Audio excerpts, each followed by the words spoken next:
Assalamu alaikum everyone. Welcome to ZenTech. This is Mohammed Zain Ali, and I warmly welcome you all to the Python course. And इस course में हम अभी तक अपने 3 comprehensive lectures cover कर चुके हैं पाइथन के ऊपर, जिसमें हमने फ्रॉम वेरी बेसिक स्टार्ट किया था और अब हम we are moving towards advance.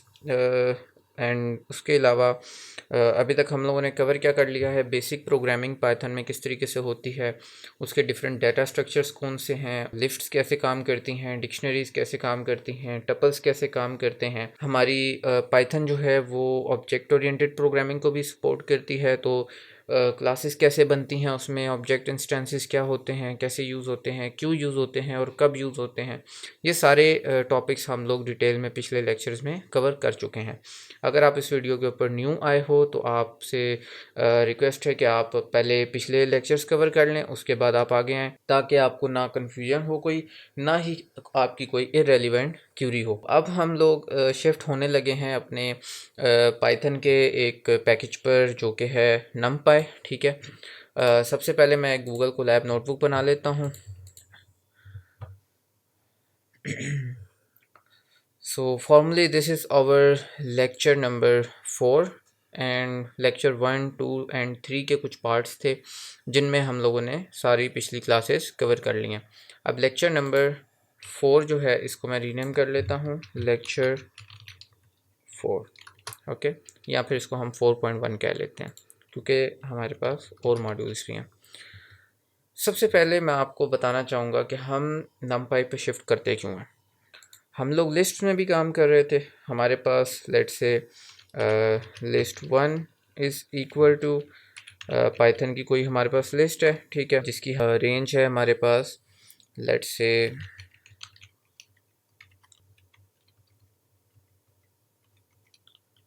ये हमारे पास एक लिस्ट है और एक और लिस्ट है मेरे पास लिस्ट 2 जो कि सेम है।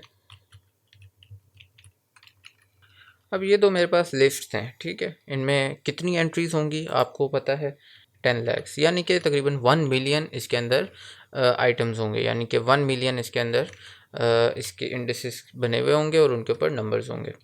सो अब लिस्ट 1 में भी इतने ही नंबर्स हैं, लिस्ट 2 में भी इतने ही नंबर्स हैं। अगर मैं इन दोनों लिस्ट्स को मल्टीप्लाई करवाऊँ आपस में, यानी कि इनकी करस्पॉन्डिंग एंट्रीज़ को मल्टीप्लाई करवाएं, तो लेट्स से मेरे पास एक ये टाइम के लिए यूज़ होता है कि आपके पास कितना टाइम है, ठीक है। मैं एक बना लेता हूँ रिज़ल्ट लिस्ट, जिसके अंदर मैं स्टोर क्या करवा रहा हूँ,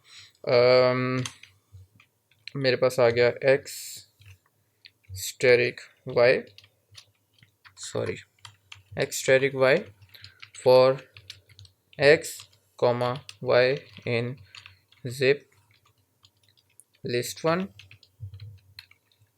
and list 2। Okay, I hope आप लोगों को ये सारी चीज़ समझ आ गई होगी। जिप करने से हम इन दोनों लिस्ट के इंडिसेस इकट्ठे उठा रहे हैं एक्स और वाई में, और एक्स और वाई का हम मल्टीप्लिकेशन करवा रहे हैं और रिज़ल्ट लिस्ट के अंदर उसको स्टोर कर रहे हैं इंडेक्स वाइज। अब ये तो मेरे पास आ जाएगी रिज़ल्ट के अंदर एक लिस्ट बनी हुई जिसका हमें टाइम इधर डिस्प्ले हो जाएगा। पहले मैं इसको यहाँ से कनेक्ट कर लेता हूँ और कनेक्ट जब तक हो रहा है तब तक हम अपना दूसरा कोड लिखते हैं। अभी आप लोगों ने घबराना नहीं है कि मैं ये सब कुछ क्या लिख रहा हूँ और क्यों लिख रहा हूँ, इसका सिंटेक्स हम डिटेल में देखते हैं। ओके,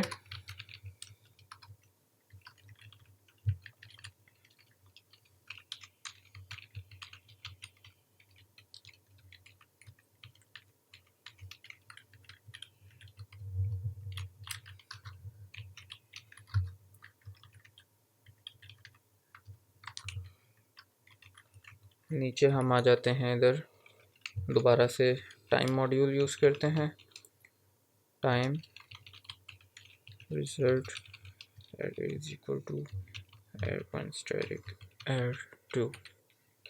सो अब मेरे पास क्या आ जाएगा, इस इंस्ट्रक्शन को परफॉर्म होने में कितना टाइम लगेगा ये मुझे ये बता देगा, ठीक है। और इसी तरीके से इस इंस्ट्रक्शन को परफॉर्म होने में कितना टाइम लगेगा वो मुझे ये बता देगा। सबसे पहले मैं इस सेल को रन करता हूँ,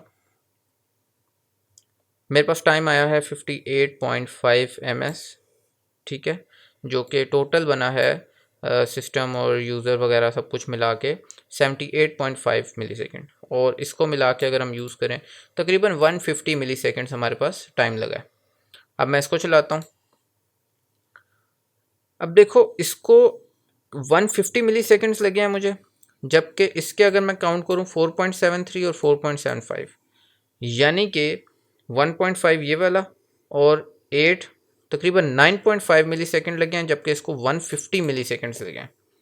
सो अब आपको ये अंदाज़ा हो गया होगा कि कितना ज़्यादा हमें एफिशिएंट काम करके देता है नमपाई। ठीक है, तो लिफ्ट्स सेम ऑपरेशन परफॉर्म कर रही हैं x मल्टीप्लाई वाई। ठीक है, मतलब रिजल्ट लिस्ट के अंदर इन दोनों लिफ्ट्स के कॉरस्पॉन्डिंग एंट्रीज मल्टीप्लाई हो रही हैं, और सेम विद एरेज जो हमने नमपाई यूज़ करके की है। ठीक है, और उसमें हमें सिर्फ 9.5 मिली सेकेंड्स लग रहे हैं। तो this was the comparison of lists over NumPy. So we prefer list NumPy over lists के लिफ्ट जो होती हैं वो कम एफिशिएंट हैं नमपाई से। और एक बात आप लोगों ने याद रखनी है हमेशा कि जब भी हम प्रोग्रामिंग करते हुए किसी एक टेक्नोलॉजी से दूसरी टेक्नोलॉजी को प्रेफर करते हैं या शिफ्ट होते हैं उस पर, तो उसकी एक वजह यह भी हो सकती है कि वो इसके ऊपर ज़्यादा पावरफुल है वो वाली टेक्नोलॉजी, या वो बहुत ज़्यादा एफिशिएंट है। Efficient in both terms of time and space complexity. Okay, सो नमपाई जो है वो टाइम बहुत ज़्यादा जो है ना कम लगाता है।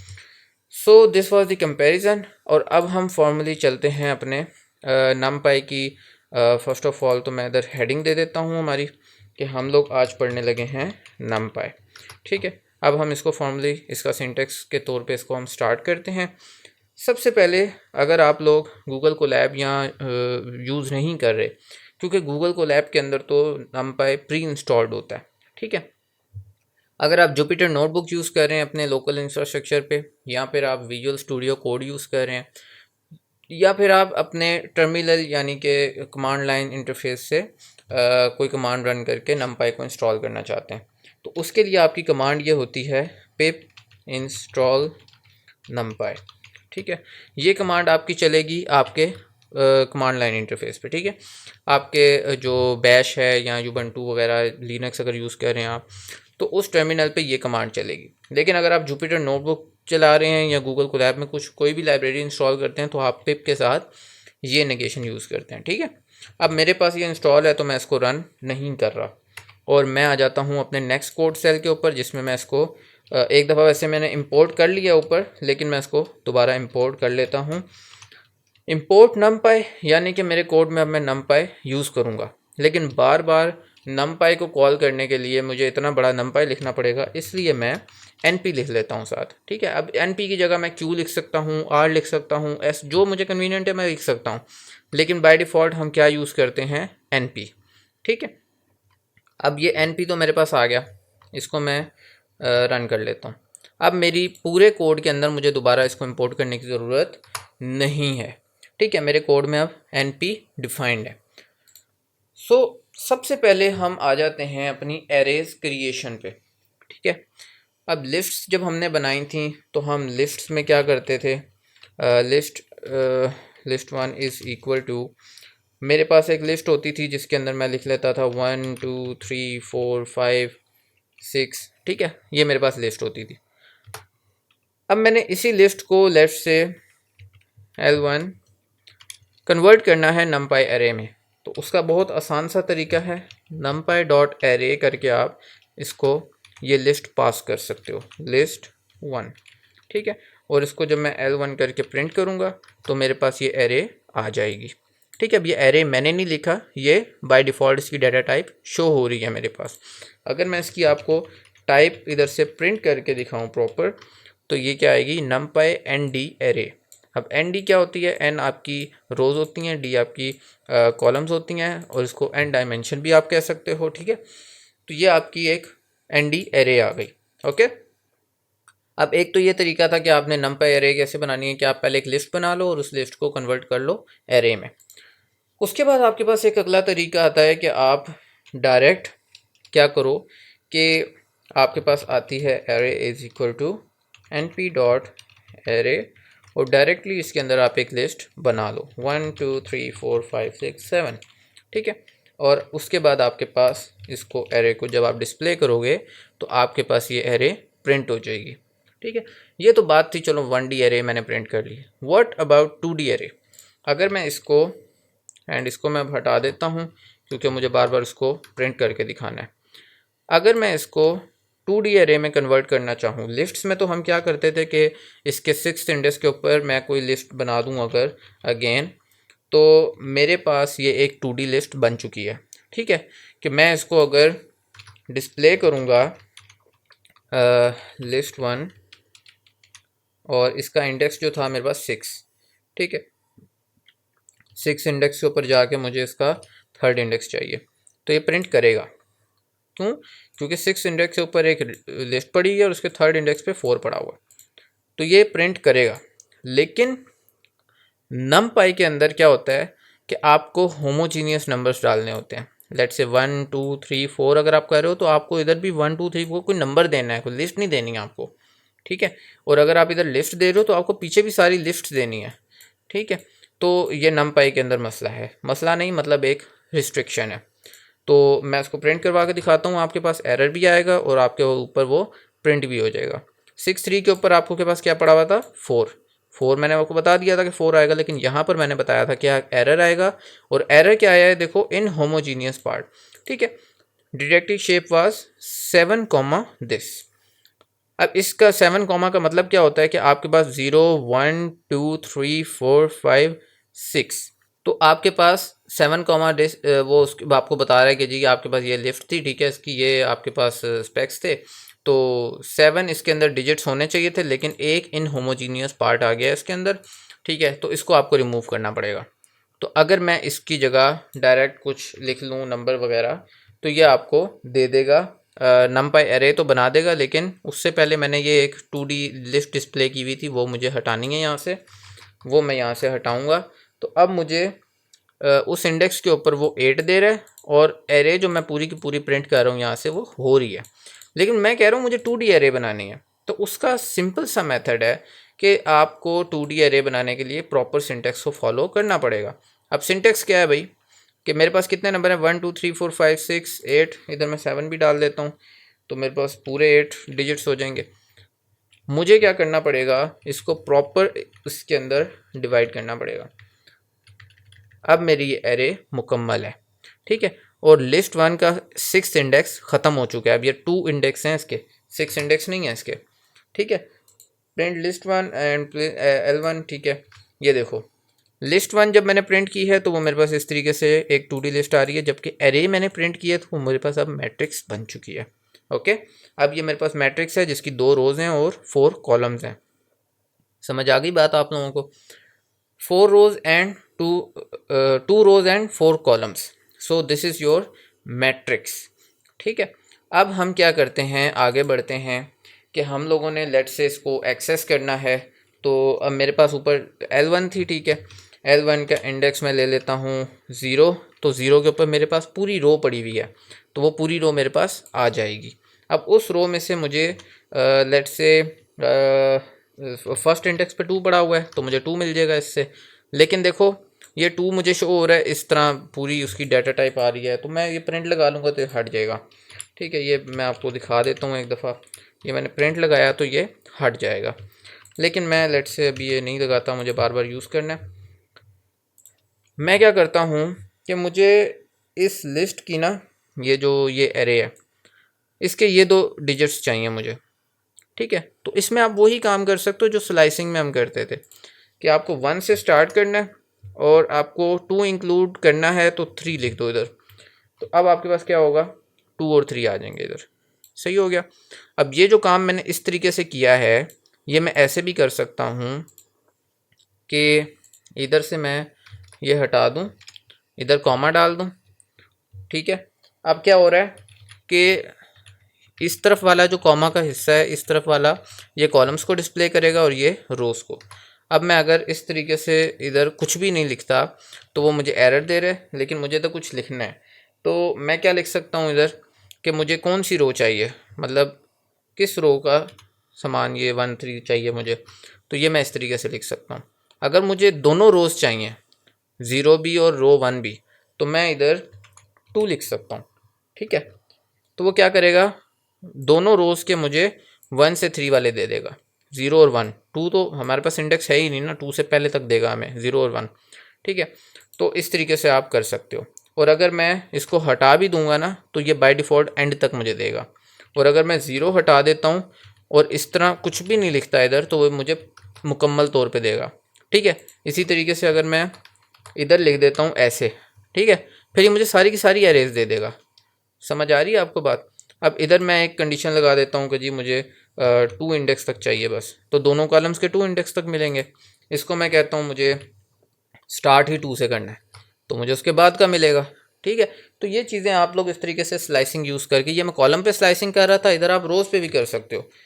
रोज़ के ऊपर मैं कहता हूँ जी स्टार्ट या 1 से करो, तो ये सिर्फ हमें एक रो नीचे वाली देगा। ठीक है, तो आई होप आप लोगों को ये स्लाइसिंग जो है, इसकी इंडेक्सिंग स्लाइसिंग समझ में आ गई होगी।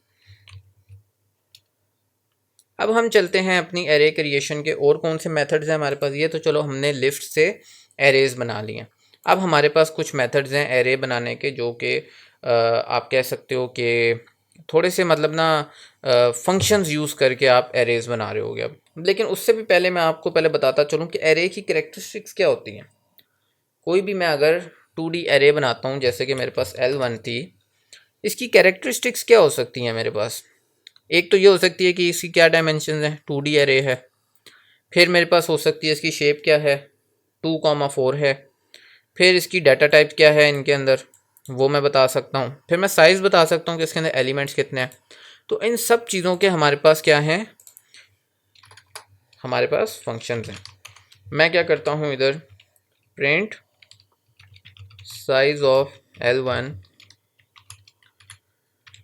L1 dot size. ठीक है, और इधर मैं आता हूँ डेटा टाइप ऑफ L1, यानी L1 के अंदर जो मेरे पास एलिमेंट्स हैं उनकी डाटा टाइप क्या है, डी टाइप, ये फंक्शन होता है हमारे पास। ठीक है, फिर मैं कहता हूँ कि मेरे पास साइज डाटा, अब डायमेंशंस बताओ, dimensions of L1 dot NDIM, ये मेरे पास एक फंक्शन होता है। फिर मैं कहता हूँ मुझे आप बताएं जी इसका क्या रह गया जी, size data dimensions shape, shape of L1 is equal to, ये आ गई जी शेप। ठीक है, अब ये जैसे मैं प्रिंट करूँगा ना, मेरे पास ये सारी चीज़ें आ जाएंगी। साइज़ क्या है जी हमारी एरे का, इसके अंदर कितने डिजिट्स थे, 8 डिजिट्स थे। ठीक है, 8 डिजिट्स थे इसके अंदर। डाटा टाइप हमारे पास क्या है, इंट 64। ठीक है, इंट 64 यानी कि हर डिजिट इस एरे के अंदर, हर डिजिट कितने 64 बिट्स ले रहा है। ठीक है, ये आपने याद रखना है, बाइट्स नहीं, ये बिट्स है। ओके, सो आपके एरे इतने ज़्यादा बिट्स यूज़ कर रही है। ओके, फिर आप आ जाते हो जी एन डायमेंशंस पे, तो 2D एरे थी। फिर आप आ जाते हो जी शेप पे, 2,4 शेप थी उसकी। ठीक है, अब मैं इन कैरेक्टरिस्टिक्स को पहले थोड़ा सा एक्सप्लेन कर लेता हूँ, उसके बाद हम चलेंगे एरे क्रिएशन पे। सबसे पहले आपके पास साइज़ ऑफ एरे L1 यानी कि 8 था। ठीक है, अब इसका साइज़ जो था वो 8 था। अब ये एरे के अंदर 8 एलिमेंट्स थे, नो डाउट कि वो 2D में थे या 4D में, 3D में, जिसमें भी थे 8। ओके, सो इसको मैं, इसकी जो मतलब डायमेंशन है ना, वो तो चलो बाद में आता है, हम उसको चेंज भी कर सकते हैं। ठीक है, इसी तरह डाटा टाइप जो है इसकी 64 बिट्स, एक इंटीजर ले रहा है, इतनी ज़्यादा स्पेस ले रहा है। आपका कोई भी प्रोग्राम उस वक्त तक एफिशिएंट नहीं है जब तक वो फजूल की स्पेस वेस्ट किए जा रहा है। तो आप लोगों ने ये चीज़ बहुत ज़्यादा ध्यान में रखनी है कि ये इंट 64 यूज़ कर रहा है, जबकि ये इंट 8 भी यूज़ कर सकता है, यानी 8 बिट नंबर यूज़ कर सकता है। आप करें 2 की पावर 8 करें ना, मैं आपको करके दिखाता हूँ। 2 की पावर 8 करें 256, यानी कि आपके जो ये 0 से 255 तक आप वैल्यूज़ अपनी स्टोर कर सकते हो इंट 8 डाटा टाइप में। ठीक है, और अगर हम उसको ये सिर्फ पॉजिटिव वैल्यूज़ में बता रहा हूँ, अगर आप इसको नेगेटिव वैल्यूज़ को करेंगे तो आप इसको डिवाइड बाई 2 करें, 128 आता है। ठीक है, तो 128 तक आप वैल्यूज़ स्टोर कर सकते हो 8 बिट नंबर के अंदर। ठीक है, तो इधर तो मेरी सारी वैल्यूज़ 128 से कम है, ये देखो 1 से 8 तक आ रही हैं। तो इसको मैं int 64 से int 8 में करता हूँ। ठीक है, अब वो करने का तरीका क्या क्या होता है आपके पास, L1 is equal to L1 dot as type, हाँ as type np dot int। अब ये देखो 128, 16, 256, 32, 64, 8, ये मैंने कर दिया। ठीक है, अब मैं L1 डॉट डी टाइप दोबारा से प्रिंट करता हूँ, तो देखते हैं मेरे पास क्या आता है। ये देखो अब मेरे पास int 8 आ रहा है, और मैं अगर इसका आपको डाटा प्रिंट करके दिखाऊं तो वो डाटा को मेरे कुछ भी नहीं हुआ, सारा डाटा मेरा स्टोर्ड है। समझ आ रही है आप लोगों को बात ये? सो इस चीज़ को आप लोगों ने बिल्कुल भी वो नहीं करना, क्या कहते हैं उसे, स्किप नहीं करना। ठीक है, फिर हमारे पास आती है 2 डायमेंशंस। अब ये मेरे पास 2D एरे थी। ठीक है, इसको मैं चेंज भी कर सकता हूँ। अब मुझे वापस 1D एरे चाहिए, तो मैं क्या करूँगा, L1 is equal to L1 dot flatten. अब फ्लैटन क्या करता है, पूरी एरे को फ्लैट बना देगा, और L1 जो थी आपको पहले 2D में आ रही थी, अब देखो हमारे पास L1 एक फ्लैट एरे आ रही है जो कि 1 डायमेंशनल एरे है। अब इसकी मैं अगर आपको एंड डायमेंशन दिखाऊंगा ना, तो हमारे पास एंड डायमेंशन क्या आएगी उसकी, 1, पहले क्या आ रही थी 2। ठीक हो गया। अब हम अगली चीज़ पर चलते हैं भाई, जो कि है शेप। अब आप लोगों को याद होगा जब मैं टपल्स पढ़ा रहा था ना मैं आपको, तो आप लोग बेशक पिछले लेक्चर में जाके देखना, टपल के अंदर मैंने जो वेरिएबल बनाया था ना वो था शेप, और मैंने कहा था कि हम आगे जाके डिस्कस करेंगे कि हम शेप क्यों बना रहे हैं। उसकी वजह ये थी कि NumPy या कोई भी लाइब्रेरी जब होती है ना, ठीक है, उसके अंदर बिल्ट इन कोड होता है। ठीक है, उसके बैक एंड पे कौन सा कोड चल रहा है, किस डेवलपर ने क्या कोड किया हुआ है, वो हमें नहीं नज़र आ रहा। हमने सिर्फ फंक्शंस यूज़ करने हैं, उनकी डिस्क्रिप्शन पढ़नी है कि फ़ंक्शन कौन सा क्या करता है, और हमने वो यूज़ कर लेने हैं। हमें क्या लेना देना कि इसके पीछे क्या काम हुआ है। लेकिन आपको ये पता होना चाहिए कि कौन सा फंक्शन कौन सी टाइप रिटर्न कर रहा है। तो जब भी आप डॉट शेप का फंक्शन कॉल करते हो या एट्रीब्यूट कॉल करते हो, कॉल तो खैर नहीं करते, लेकिन हम उसको लेते हैं, मतलब उसको क्लिक करते हैं ना इधर, जैसे ही हम ये राइट करते हैं, ये देखें डॉट शेप। अब ये कॉल नहीं किया हुआ, कॉल करने को इसको कहते हैं कॉल करना, कॉल नहीं कर रहे हम। ठीक है, तो अब डॉट शेप जैसे ही मैंने लगाया तो उसने मुझे एक शेप दे दी जो कि थी टपल। अब इसको जैसे ही मैं इधर देखो टाइप L1 डॉट शेप, यानी L1 डॉट शेप जब हमें कोई वैल्यू रिटर्न करेगा तो उसकी टाइप क्या होगी, टपल। यानी कि अब मैं इसकी चेंज नहीं कर सकता शेप, डायमेंशन भी मैंने चेंज कर दी, मैंने इसकी डाटा टाइप भी चेंज कर दी, शेप को नहीं मैं चेंज कर सकता। मैं इसकी डॉट शेप करके अगर कोई वैल्यू निकालूं L1 डॉट शेप और इसकी 0 इंडेक्स की वैल्यू निकालूं तो वो क्या है 8। अब मेरे पास 8 है क्योंकि इसकी वैल्यूज़ जो थी मेरे पास किधर गई, ये जो मेरे पास एरे थी ना 2D से मैंने 1D में कन्वर्ट कर ली थी। ठीक है, फ्लैटन कर ली थी ना मैंने, तो वो अब 8 आ रही है। ठीक है, शेप अगर मैं इसकी क्लिक करूँगा ना शेप, तो मेरे पास देखो उसकी 8 कॉमा आ रही है, यानी कि सिर्फ 1D एरे है और 8 कॉमा इसकी शेप है। तो मैं अगर इसको चेंज करना चाहूँगा ना, मतलब L1 डॉट शेप को मैं 0 इंडेक्स को लेट से 8 के बजाय मैं 6 कर दूँ, तो मुझे एरर दे देगा, tuple object does not support item assignment. समझ आ गई? तो इसलिए हम शेप्स यूज़ करते हैं, ये टपल्स यूज़ करते हैं। अब कोई बंदा भी इसकी एरे की शेप नहीं चेंज कर सकता। समझ आ गई बात आप लोगों को? So this was the reason कि हम टपल यूज़ करते हैं। अब जिस बंदे ने भी, ये डेवलपर ने कोड बनाया है इसका, और नमपाई के फंक्शंस के अंदर डॉट शेप जिसने भी लिखा है, उसने इसकी रिटर्न टाइप टपल रखी है ताकि इसके अंदर हम अपने शेप्स को सिक्योर रखें। Okay, got it? तो हमने इसके सारे एट्रीब्यूट्स डिस्कस कर लिए कि कैसे होते हैं, क्यों यूज़ होते हैं, और उनको किस तरीके से हम यूज़ कर सकते हैं। सो अब हम चलते हैं फाइनली अपनी एरे क्रिएशंस के ऊपर। सबसे पहले मैं ये करता हूँ कि मेरे पास लेट से एक एरे है, सॉरी एरे नहीं है, मैंने एक एरे बनानी है। मैं क्या करता हूँ कि जब हम लिस्ट्स बनाते थे ना, मैंने लिस्ट एक लेट से बनाई थी L1 is equal to this, ठीक है, एक एम्प्टी लिस्ट बना ली और आगे प्रोग्राम में मैं फॉर लगा के उसमें मतलब जो भी मेरे पास चीज़ें आती गई मैं उसमें अपेंड करवाता गया।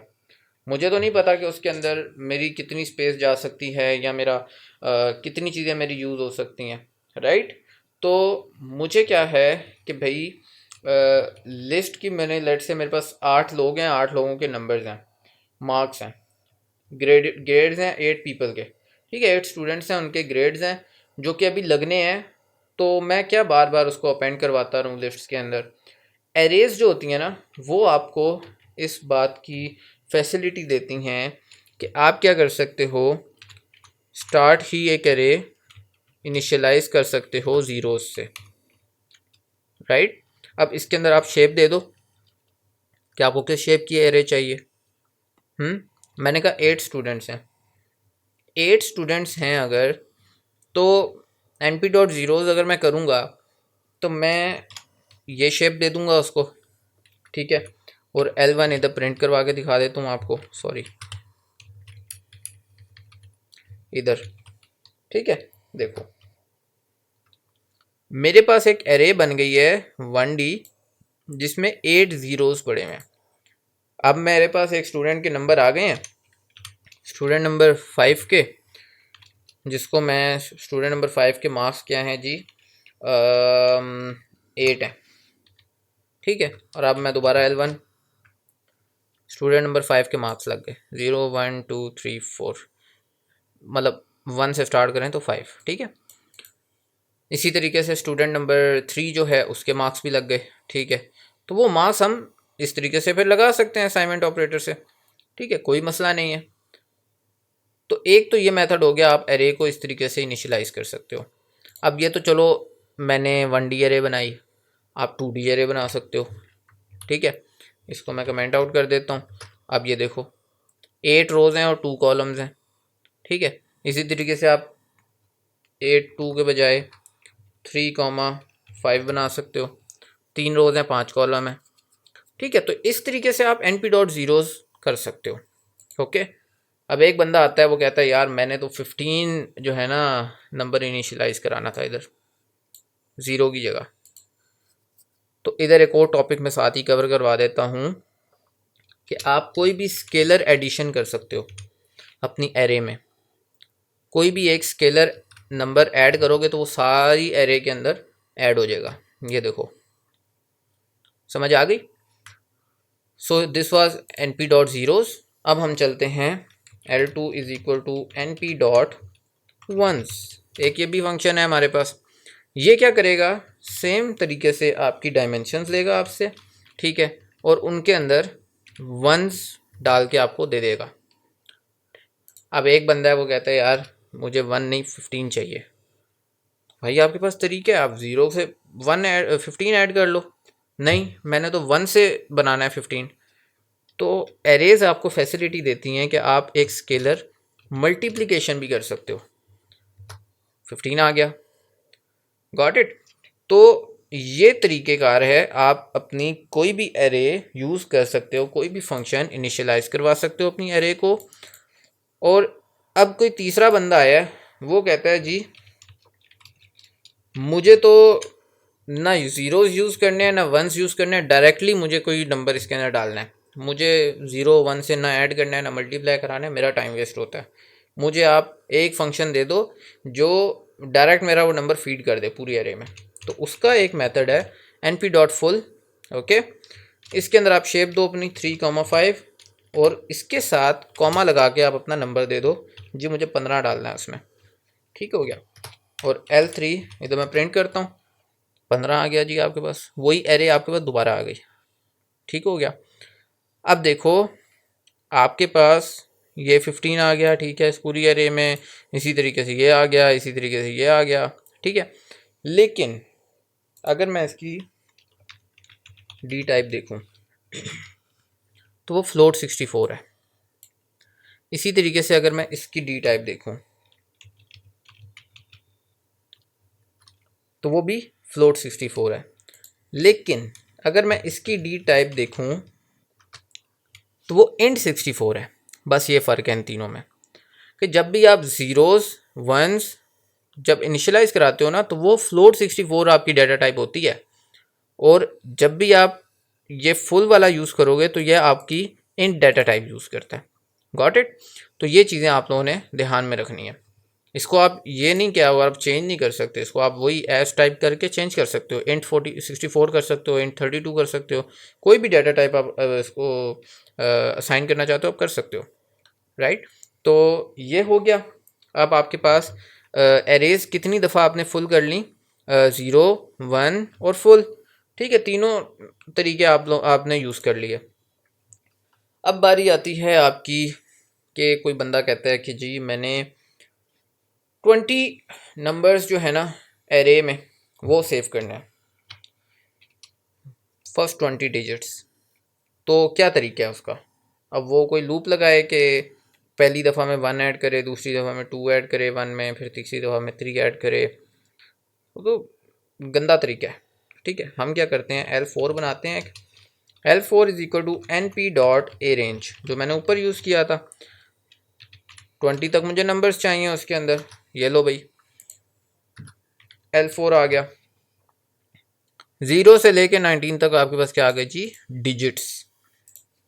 मैं लेट से इधर कोई पंगा करता हूँ 20,2। अब ये मेरे पास बेसिकली हुआ क्या है, मैं इधर से एक सेकेंड, 2,5,4, तो मेरे पास क्या आ गया जी, 2। अब ये हो क्या रहा है, ये इस चीज़ को समझें। मैं इधर 4 के बजाय क्या लिखता हूँ अब, 20, वही आया। इसको मैं इधर क्या करता हूँ, 5 की जगह लिखता हूँ 50। कुछ समझ में आया कि क्या हो रहा है? मैं इधर क्या करता हूँ, 0 कर देता हूँ, 50 कर लेता हूँ, या मैं इधर अब 100 कर दूँ। अगर मैं 100 कर दूँ इधर,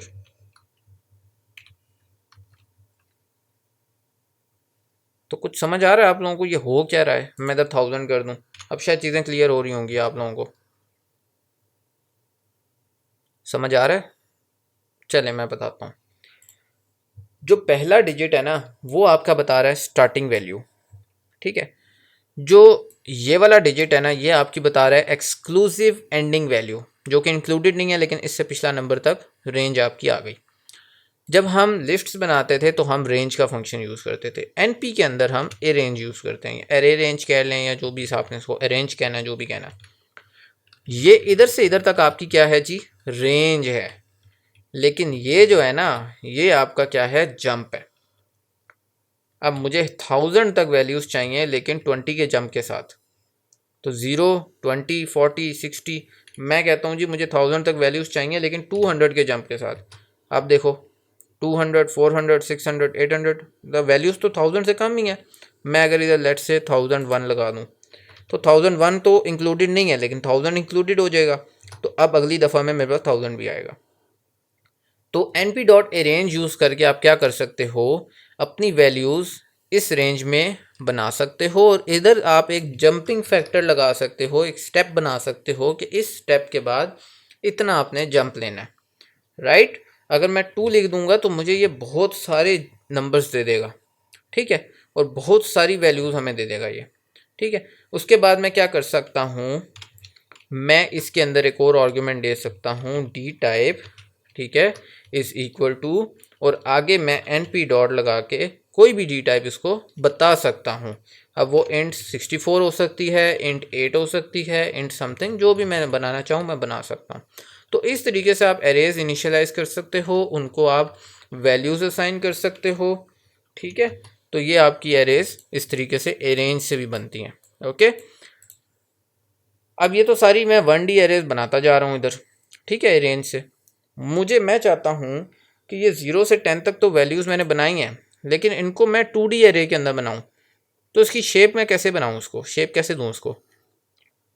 शेप मैं ऐसे दे सकता हूँ कि मैं एक, चलो इधर से कॉम्प्लेक्स हो जाएगा थोड़ा, L4 is equal to L4 dot reshape, ये हमारे पास एक फंक्शन है जो क्या करेगा, हमारी एरे को एक शेप दे देगा।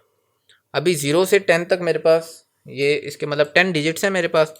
इनको मैं किस तरीके से डिवाइड कर सकता हूँ, या तो मैं इसको, जो कि ये ऑलरेडी है 10 कॉमा, ये इसकी भी शेप है 10 कॉमा ही है ना,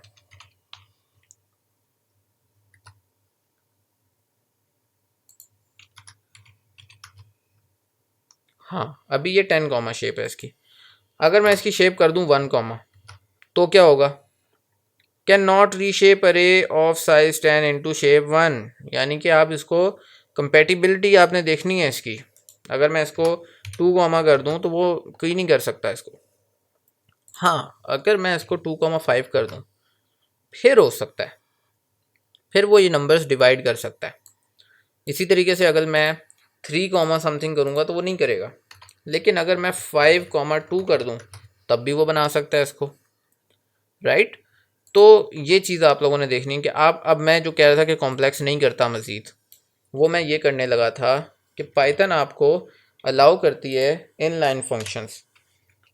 तो आप क्या कर सकते हो, np.arrange.reshape, रीशेप क्या, मैंने शेप क्या दी थी 2,5, ये लो भाई, अरेंज भी लग गया, एरे भी बन गई, शेप भी बता दी, ठीक है। इसके साथ ही आप इधर डाटा टाइप बता दो तो सब कुछ हो गया भाई, ठीक है। तो अरेंज का फंक्शन यूज़ करके हमने एरे बना ली। अब हम अगली एरे हम बनाते हैं जी, अपना नेक्स्ट फंक्शन यूज़ करते हैं जो कि है, कौन सी एरे बनाएगा वो, आइडेंटिटी एरे। अब आइडेंटिटी मैट्रिक्स आप लोगों ने पढ़ी हुई है। आइडेंटिटी मैट्रिक्स क्या होती है भाई, जिसका डायगोनल कॉलम जो होता है वो 1 होता है, बाकी सारे के सारे इंडेक्सेस पे, उसके इंडिसेस पे 0 पड़ा हुआ होता है। उसका तरीकाकार क्या है, L5 is equal to np.i, ये आंख वाला आई आपने लिखना है इधर, ठीक है। अब आइडेंटिटी मैट्रिक्स के ऊपर आप शेप क्या दोगे, सोच लिया, कोई शेप नहीं देंगे भाई, वो स्केयर मैट्रिक्स होती है। यानी कि आप इधर सिर्फ एक इंटीजर दे दोगे। अगर इधर 1 लिखोगे तो आपके पास एक आइडेंटिटी मैट्रिक्स कौन सी आएगी, 1x1 की, जिसमें सिर्फ एक 1 लिखा हुआ होगा, क्योंकि वो एक डायगोनल एंट्री है, ठीक है। अगर मैं इधर 2 लिख दूंगा तो मेरे पास क्या आएगा जी, एक 2x2 की, प्रिंट भी तो करो, 2x2 की आइडेंटिटी मैट्रिक्स आएगी। इधर अगर मैं 3 लिख दूंगा तो 3x3 की आइडेंटिटी मैट्रिक्स आएगी। 4 लिखूंगा तो 4 की आएगी, 8 लिखूंगा तो 8 की आएगी, समझ गए। तो ये आइडेंटिटी मैट्रिक्स आपके पास इस तरीके से प्रिंट हो जाएगी। तो अब हम चलते हैं जी, हमने देख ली थी कि एरे के अंदर एक स्केलर एडिशन करने से क्या होता है, एक स्केलर मल्टीप्लिकेशन से क्या होता है कि वो पूरी एरे के साथ उसको मल्टीप्लाई कर देता है, पूरी एरे के साथ उसको ऐड कर देता है।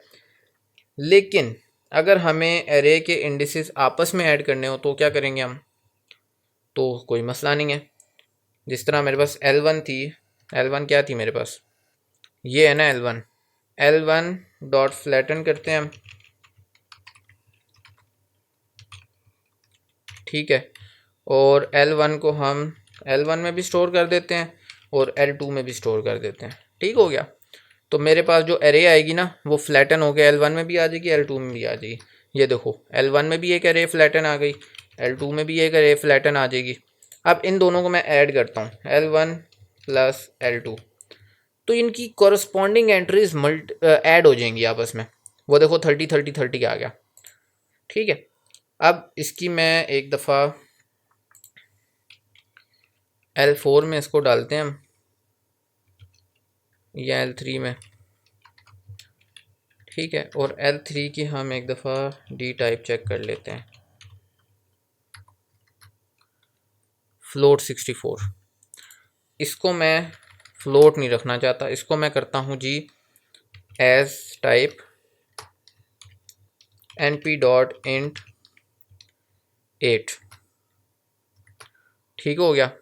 अब ये मेरे पास डी टाइप 8 है, क्योंकि 128 तक आप दे सकते हो इसके अंदर, -128 से +128 तक वैल्यूज़ दे सकते हो 8 बिट के अंदर, ठीक है।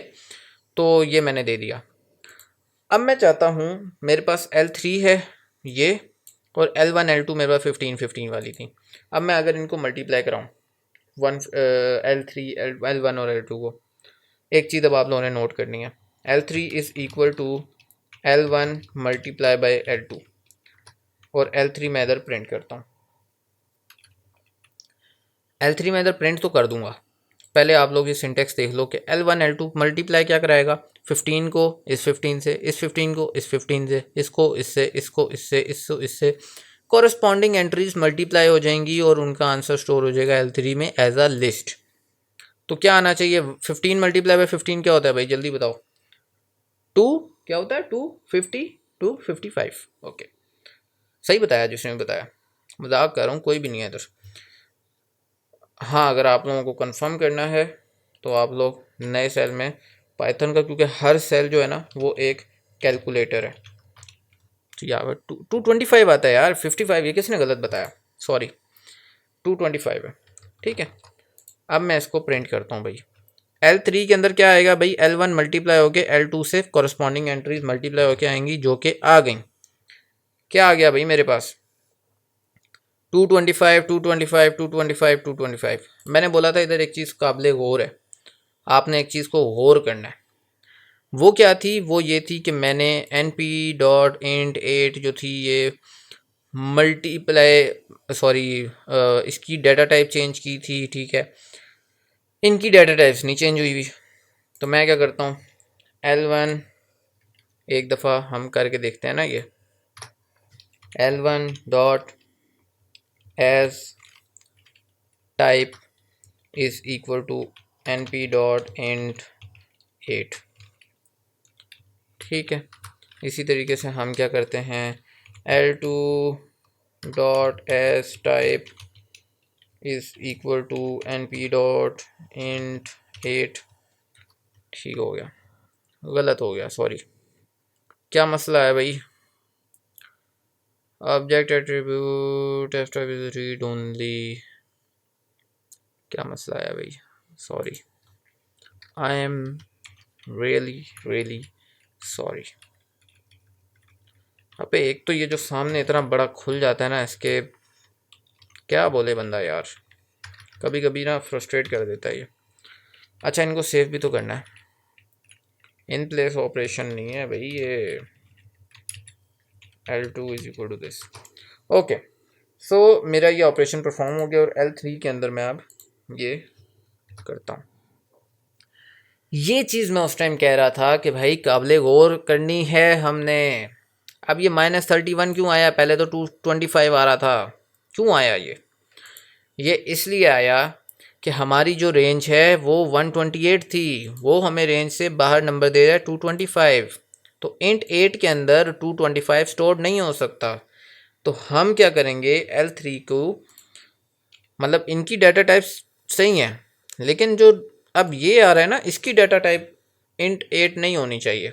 क्यों, क्योंकि उसके अंदर जो वैल्यूज़ अब स्टोर हो रही हैं वो 225 स्टोर होनी चाहिए, वो नहीं हो पा रही स्टोर। जब नहीं हो पा रही तो उनकी हमारे पास वैल्यूज़ ये किस तरीके से -31 कन्वर्ट हो रही है, ये हम कभी देखेंगे। लेकिन अभी क्या है कि 225 इसमें स्टोर नहीं हो पा रहा, जिसकी जगह पे -31 आ रहा है। ये कोई गार्बेज वैल्यू नहीं है, ये 225 किसी तरीके से कन्वर्ट हो रहा है इधर, ठीक है। उसी डिटेल में अभी मैं नहीं जा रहा। ओके, इसको अगर हम 16 कर दें और इसको अगर हम 16 कर दें, अब देखते हैं। अब आ गया कॉन्सेप्ट, ये है भाई कि इधर जो आपकी डाटा टाइप है वो बहुत मैटर करती है। जड़ यही है आपकी कि आपका जो इधर काम हो रहा है ना सारा, वो int16 में हो रहा है 225, ठीक है। ये देखो इधर मैंने इसकी रेंज निकाली थी, int16 की रेंज क्या होती है, डिवाइड बाय 2 करने के बाद 32768, यानी -32768 से +32768 तक इसकी रेंज है। ओके, तो इस रेंज तक कोई भी नंबर अगर आएगा तो वो आप इधर डाल सकते हो, राइट। अब अगर मैं लेट से L3 के अंदर मैं कोई नंबर डालता हूँ इससे बड़ा, Ctrl+C, L3 का जो 0 है उसके अंदर मैं डाल देता हूँ, अबे यार, इस इक्वल टू ये नंबर था, इधर मैं 765 ये डाल देता हूँ, ठीक है। और अब मैं L3 प्रिंट करता हूँ। ओवरफ्लो एरर, समझ आई आपको बात, Python integer out of bounds for int 16। ये एरर वो पहले नहीं दे रहा था हमें, ठीक है, अभी हमने डायरेक्ट असाइन किया इसलिए उसने वो एरर दे दिया हमें। अगर मैं इसको थोड़ा सा इस तरह करूं तब भी हमें वो यही एरर देगा। तो मैं इसको उसकी रेंज के अंदर जब तक नहीं लाऊंगा, मैं इसको करता हूं 6 तो अब वो इसलिए ले आया है क्योंकि ये 6 इसकी रेंज में है, 6 भी इसकी रेंज में ही होगा। 6 मैं चेक करता हूँ, वो भी इसकी रेंज में है। अब मैं 6 करूँगा ना, ये मुझे एरर देगा। समझ आ रही है आपको बात? तो जो मैं कॉन्सेप्ट आपको देना चाह रहा हूँ वो मेमोरी का है कि भाई यहाँ पर आपको मेमोरी मैनेजमेंट का ख्याल रखना है, राइट। तो इसको मैं वापस सेट कर देता हूँ ये। सो अब आपकी वैल्यू ठीक आ रही है, ओके। सो अब हमारी ये चीज़ भी सेट हो गई कि मल्टीप्लिकेशन से क्या होता है और एडिशन से क्या होता है, ओके। एक हमारे पास और फंक्शन होता है लाइन स्पेस का, वो भी एरे क्रिएशन में ही आता है। मैं लेट से L6 करता हूँ np डॉट लाइन स्पेस, इसमें भी हम एक एरे क्रिएट करते हैं। अब वो एरे जो होती है वो हमारी क्रिएट कैसे होती है, उसके अंदर की हमारी जो वैल्यूज़ हैं वो क्या होती हैं, वो इसी तरीके से 0 से 5 तक लेट से, और आगे मैं उसको बता देता हूँ जी मुझे इतने नंबर्स चाहिए। L6 में इधर से प्रिंट करता हूँ, ठीक है। तो हो ये रहा है कि हमारी 0 से 5 के दरमियान में वैल्यूज़ आ रही हैं जिनको वो इक्वली स्पेस्ड करके हमें दे रहा है, और वैल्यूज़ कितनी होंगी 4, ठीक है। अब ये आपने ध्यान रखना है, अरेंज के अंदर जब मैं इस तरह 3 वैल्यूज़ देता था तो वो हमें इधर स्टेप था हमारा कि आपने 4 का जंप लेना है। लेकिन अब ये क्या करेगा, मतलब उसमें मैं अगर 20 लिखता था ना, 20 का जंप लेता था, 20 वैल्यूज़ नहीं देता था हमें। ये फ़र्क है। इधर अगर मैं 20 लिखूँगा ना, ठीक है, तो ये क्या करेगा, इधर 0 से 5 की रेंज को 20 में डिवाइड कर देगा, ठीक है। 0 से 5 को 20 की रेंज में डिवाइड कर देगा, यानी इस सब को स्केल अप कर दिया उसने। इसको मैं अगर 2 करूँगा ना तो मुझे सिर्फ ये 2 वैल्यूज़ देगा, 0 और 5, ठीक है, उनको इक्वली डिवाइड किया है उसने। 3 करता जाऊँगा ना तो मुझे 3 वैल्यूज़ देगा, दरम्यान में 2.5 भी आ जाएगा। और 4 करूँगा तो 1.25 भी आ जाएगा इधर, या समथिंग, मतलब इधर दरम्यान में और डिवीजन हो जाएगी। तो लाइन स्पेस आपको क्या करता है, एरेस देता है बना के इस तरह, मतलब जितने नंबर्स आपको इधर चाहिए वो, और इस रेंज को डिवाइड करता जाता है, राइट। तो these were about array creations, array operations, scalar multiplication, square addition and array multiplication with itself, and मतलब कॉरस्पॉन्डिंग एंट्रीज किस तरीके से मल्टीप्लाई होती हैं, कॉरस्पॉन्डिंग एंट्रीज किस तरीके से ऐड अप होती हैं, वो सारी चीज़ें आज के लेक्चर में हम लोगों ने कवर की हैं नमपाई में। तो अगर आप लोगों की कोई भी कन्फ्यूजन है किसी किस्म की, कोई अगर रह गई हो, तो आप लोग कमेंट बॉक्स में मुझे पूछ सकते हैं उस क्यूरी के बारे में। अगर अगर आप लोग अगर आप लोग कमेंट बॉक्स में नहीं पूछना चाहते तो आप लोग मुझे ईमेल कर सकते हैं, डिस्क्रिप्शन बॉक्स में मेरी ईमेल गिवन होती है। तो किसी भी किस्म का अगर कोई मसला मसाइल है, कोई बात पूछनी है, किसी भी किस्म की कंसल्टेशन चाहिए अगर आपको, तो you guys are more than welcome. तो सी यू इंशाल्लाह इन नेक्स्ट लेक्चर 4.2। तो तब तक के लिए अपना ख्याल रखें। अल्लाह हाफिज़।